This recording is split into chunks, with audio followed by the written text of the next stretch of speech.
కేంద్ర ప్రభుత్వం లోక్సభలో ప్రవేశపెట్టిన వీబీజీ రామ్జీ బిల్లును వ్యతిరేకిస్తూ పార్లమెంటు ప్రాంగణంలో విపక్షాలు నిరసన తెలిపాయి. వెంటనే బిల్లును వెనక్కి తీసుకోవాలని డిమాండ్ చేశాయి.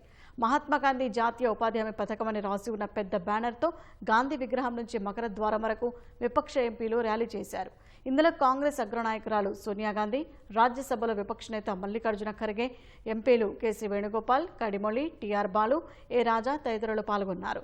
ఉపాధి హామీ పథకం నుంచి గాంధీ పేరును తొలగించడం ద్వారా కేంద్రం ప్రజాస్వామ్యాన్ని చంపేస్తోందని ఎంపీ కేసీ వేణుగోపాల్ అన్నారు.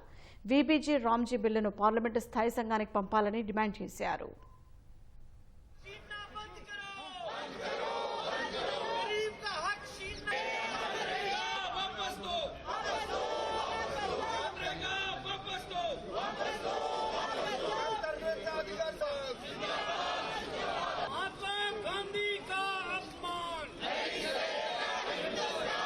गांधी प्रतिमा से शुरू हुई थी, जहाँ पर